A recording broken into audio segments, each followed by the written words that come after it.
Chers auditeurs, je vous redis à nouveau bonjour. Je m'appelle Jenna et nous allons aujourd'hui je vais vous présenter un autre chapitre de mon site que je vous invite à visiter et qui s'appelle melaninebénédiction.com. Je vais vous parler aujourd'hui de l'explication honteuse de l'extermination des Noirs d'Europe. Ils auraient été exterminés par les Yamnaya, racontent les Blancs. Voilà encore un mensonge. Enfin, ils ne font que ça. Je continue. Depuis des décennies, des recherches sont faites par des chercheurs afro-américains sur les Noirs premiers européens qui, au XIXe siècle, ont tous disparu d'Europe. Les Blancs, depuis le XIXe siècle, ayant fait main basse sur tous les médias, fabriquent l'histoire et la racontent d'une manière qui les avantage, donc évidemment de façon mensongère. Ça n'a pas changé, ça a toujours été le cas. Halte au mensonge, halte à la falsification de l'histoire par les Blancs à leur avantage et au détriment des Noirs. La vérité doit éclater.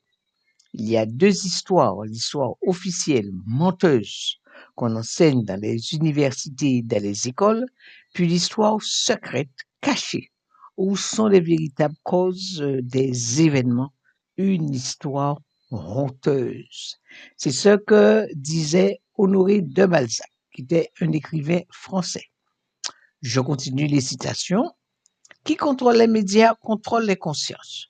Nous, Noirs, nous devons impérativement savoir que nous sommes les victimes depuis le XVIIIe siècle de la part des leucodermes de la plus vaste et abominable usurpation d'identité que l'histoire ait jamais connue de nous.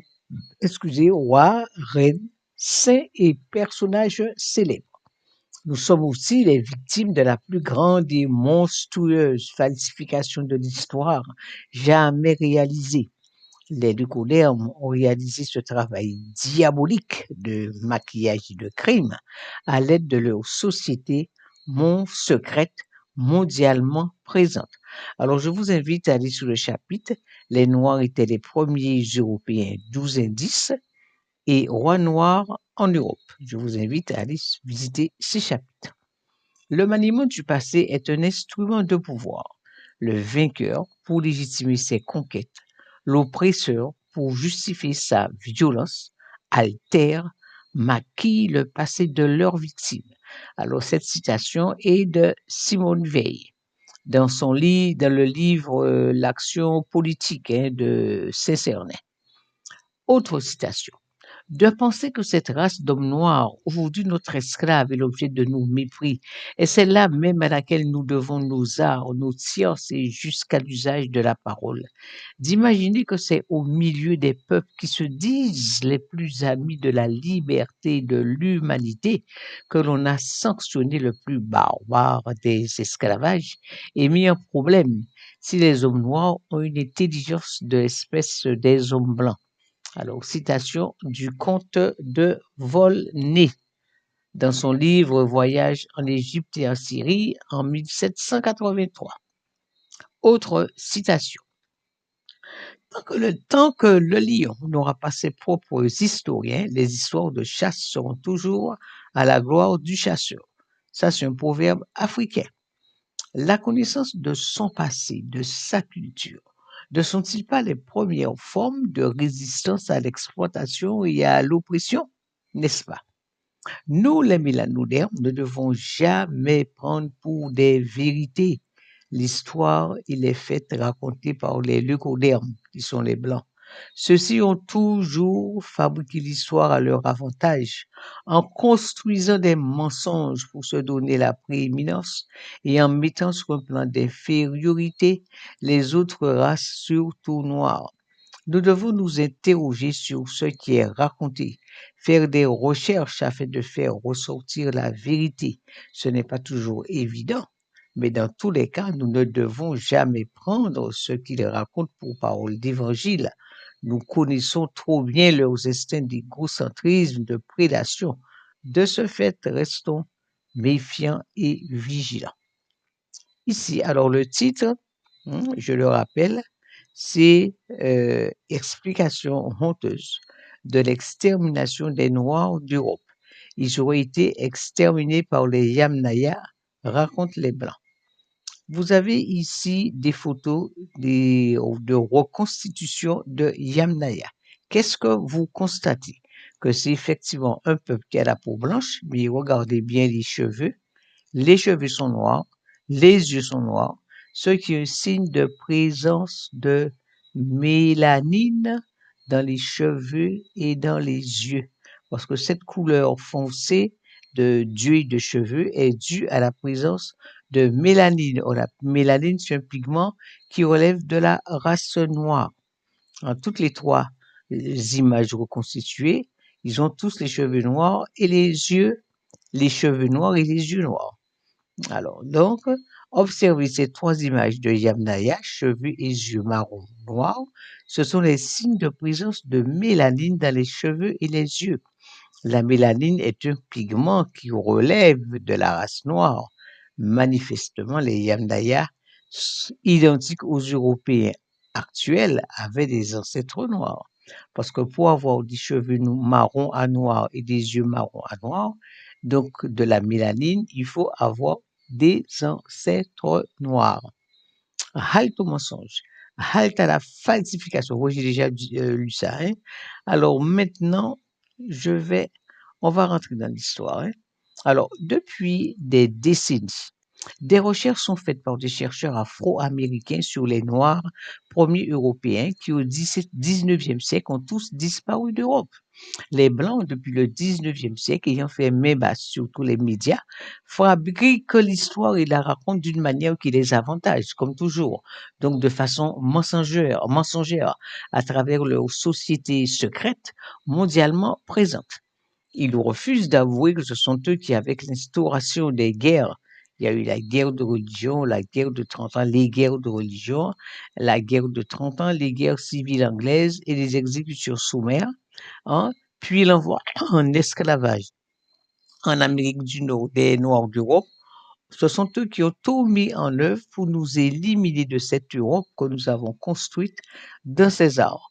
Cathédrales, monuments publics, religions, enfin les papiers noirs. Vous avez les vierges noires, 180 en France, 500 en Europe, les grands musiciens, Beethoven, Schubert, etc. Mais il faut savoir que les Noirs qui composaient l'élite et la population de toute l'Europe occidentale, jusqu'en Russie, rois, tsars, noblesse, papauté, se sont toujours vaillamment défendus jusqu'à la révolution industrielle au XVIIIe siècle, XIXe siècle, période pendant laquelle les Blancs ont copié et adapté à leurs besoins nos connaissances pour conquérir le monde et éliminer les non-Blancs. L'Occident s'est construit sur l'esclavage dont les revenus ont permis de créer la révolution industrielle en utilisant les connaissances des Noirs d'Égypte, Moyen-Orient, qu'ils ont adaptées à leurs besoins. Maintenant, sachant que les Noirs sont de plus en plus au courant de l'extermination de l'Europe par eux, après cette extermination des Noirs d'Europe, ils ont blanchi tous les portraits de cette royauté, noblesse et personnages célèbres noirs et mulâtres. Ils ont accaparé tous leurs titres de noblesse et leurs terres. Et ils les ont aussi envoyés, les survivants ont été envoyés en esclavage en Amérique du Nord. Ils ont maintenant créé une autre tromperie basée sur le fait que ce seraient les Yamnaya venus du Caucase il y a 5000 ans qui nous auraient tous éliminés alors que nous étions présents depuis 45 000 ans et plus dans toute l'Europe. Notez que la race blanche est la moins nombreuse, environ 10% de la population mondiale, et la plus faible physiquement. Ils décrivent les Yamnaya comme le peuple le plus meurtrier qui ait jamais existé, à la peau blanche, aux cheveux et aux yeux marrons. Mais ils se dénoncent eux-mêmes en racontant cela car les cheveux et les yeux marrons sont dus à la présence de mélanine dans les cheveux et les yeux. La mélanine est un pigment qui appartient à la race noire. Donc, d'ancêtres noirs. D'ancêtres noirs. Ces peuples de Yamnaya seraient donc des métis de noirs, d'ailleurs identiques aux peuples européens blancs actuels. Il raconte aussi que ce peuple a inventé le chariot à roues, qui est l'invention des Égyptiens anciens. Les Noirs sont arrivés d'Afrique en Europe il y a plus de 45 000 ans avant Jésus-Christ. Les Blancs sont arrivés du Caucase en Europe occidentale, je dis bien les blonds aux yeux bleus, à partir de 370 après Jésus-Christ, sous la poussée du roi des Huns, Attila. Les Huns, c'était des Noirs aux yeux bridés. Donc, il y a à peine 1600 ans qu'ils occupent l'Europe. La couleur des Blancs européens actuels, cheveux et yeux marron à noir, est due au métissage entre les Blancs blonds aux yeux bleus venus du Caucase avec la population noire d'Europe, premiers Européens, qu'ils ont fait disparaître au XVIIIe, XIXe siècle. Cette couleur de cheveux et d'yeux marron chez eux est la preuve flagrante de l'existence passée de nos ancêtres en Europe. Leurs ancêtres aussi. En outre, sachez que le plus ancien squelette de leucoderme, de blanc, a été trouvé en Asie centrale il y a 2800 ans avant Jésus-Christ. Tous les squelettes anciens retrouvés en Europe avaient des traits négroïdes, selon les archéologues leucodermes, auteurs de ces recherches. De surcroît, ils parlent du blanchiment sous l'action du foie des Noirs qui auraient créé la race blanche en Europe. Si vous allez au Népal, au Tibet, en Mongolie, Sibérie, vous voyez une population noire à brune, aux yeux bridés et cheveux raides, venue d'Afrique il y a 70 000 ans avant Jésus-Christ et qui n'a jamais blanchi sous l'effet du foie très rude dans ces pays. Comment croire que des Noirs ou très négroïdes venus d'Afrique il y a 45 000 ans, dans des pays moins froids, Europe, bien après 70 000 ans, auraient blanchi sous l'effet d'un foie beaucoup moins dur et en plus auraient le crâne totalement transformé de négroïde à caucasoïde. Aucun archéologue n'a jamais rencontré ce phénomène dans ses fouilles. Je vais vous montrer quelques images. Vous avez là un habitant du Népal. Le froid ne l'a pas blanchi. Vous voyez bien que les Noirs qui sont sortis d'Afrique pour aller en Asie il y a 70 000 ans étaient des Noirs qui avaient les yeux bridés, le teint foncé et les cheveux raides. Ceux-là, ils sont allés en Asie. Alors celui-là, un habitant du Népal, vous voyez par vous-même. Celui-là, habitant du Tibet. Vous voyez par vous-même. Non, il est de Mongolie, celui-là. Habitant de Mongolie, vous voyez par vous-même le teint noir, les yeux bridés, les cheveux raides.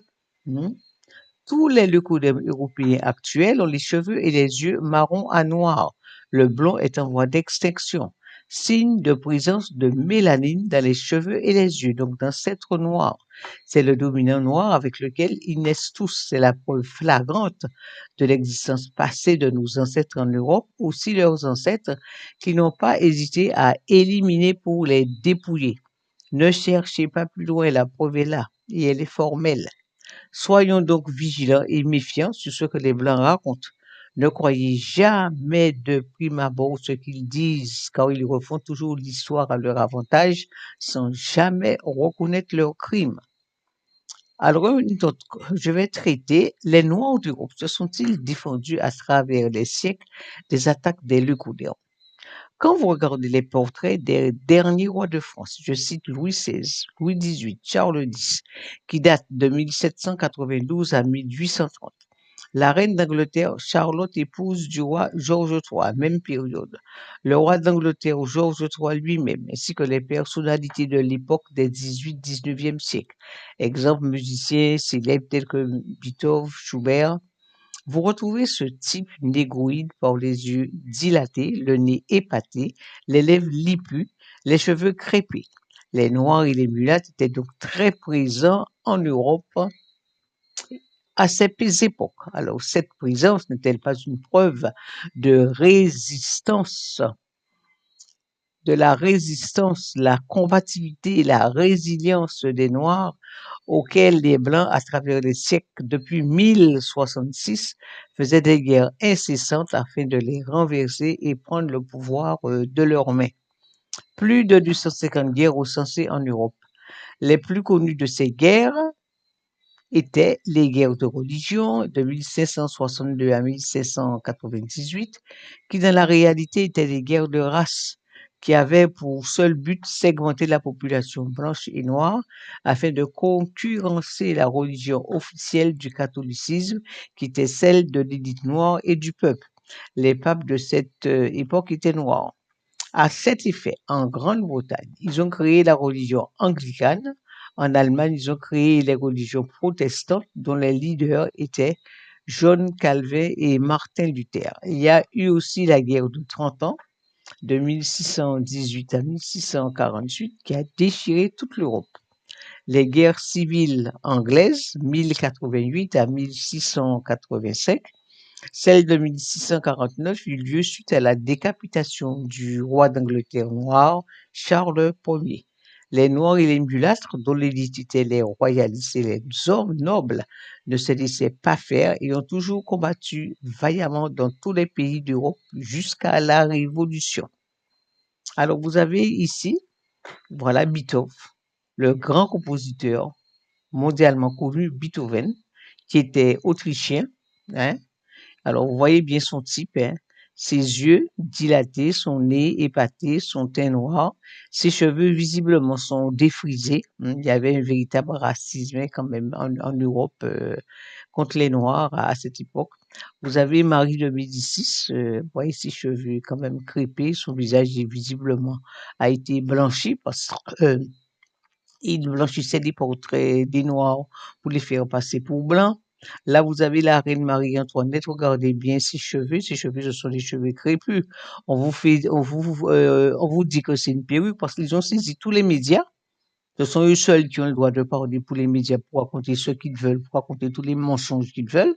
Hein? Alors, on voyait bien que comment peuvent-ils, hein, blanchir des portraits et conserver des cheveux crépus. Parce que les cheveux sont crépus, c'est qu'ils ne pouvaient pas transformer ces cheveux crépus en cheveux raides. Alors ils disent que ce sont des perruques. Mais pourquoi les blancs porteraient des perruques qui représentent des cheveux des noirs? Il faut apprendre à se poser des questions aussi. Là, le visage est visiblement blanchi. Là, vous avez le roi de France, Louis XVIII. Vous voyez quand même les traits négroïdes à travers les deux yeux qui sont dilatés, le nez qui est épaté et les lèvres qui sont très lipus et les cheveux qui sont crépés. Alors je disais donc, observez les traits négroïdes, le teint foncé, bitove, les cheveux crépés et crépus de ces quatre personnages. La peau est visiblement blanchie car au 18-19e siècle, après l'élimination des Noirs, les Blancs ont blanchi tous leurs portraits pour les faire passer pour eux les Blancs. Alors, je cite de gauche à droite, hein, comme je viens de vous dire, Beethoven, Marie de Médicis, la reine Marie-Antoinette et le roi de France, Louis XVIII.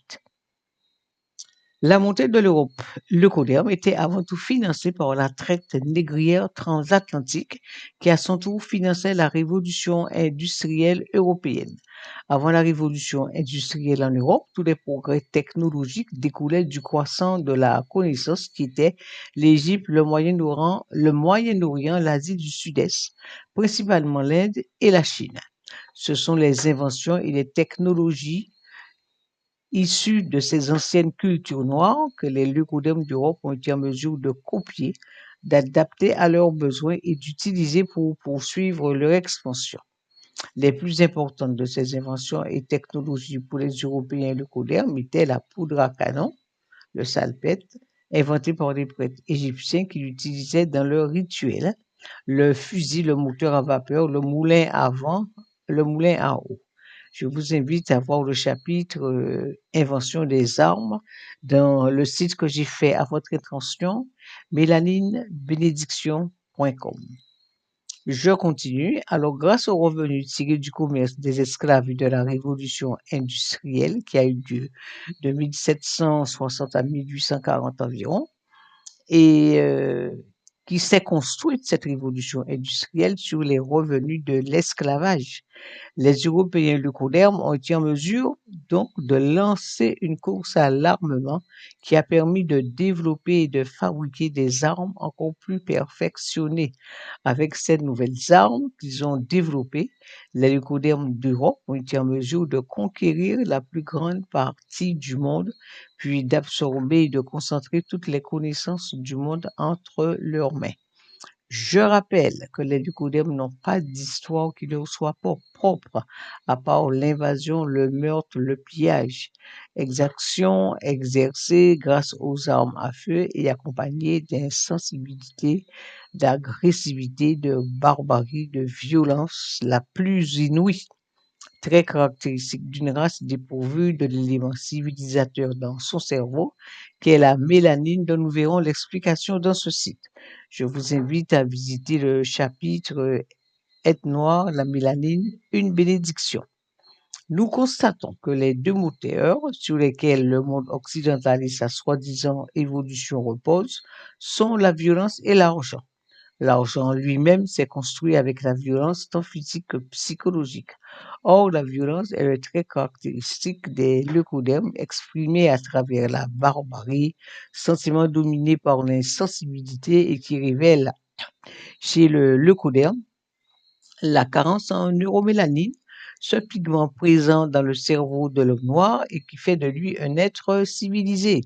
Grâce à ce pigment, le noir a une boussole morale, ressent ses limites morales, vit dans le respect de la vie, de toute vie en général, qu'elle soit humaine, animale, végétale, minérale, contrairement au leucodème qui ne recule devant aucun moyen, le plus amoral, le plus cruel, le plus inhumain soit-il, pour parvenir à ses fins.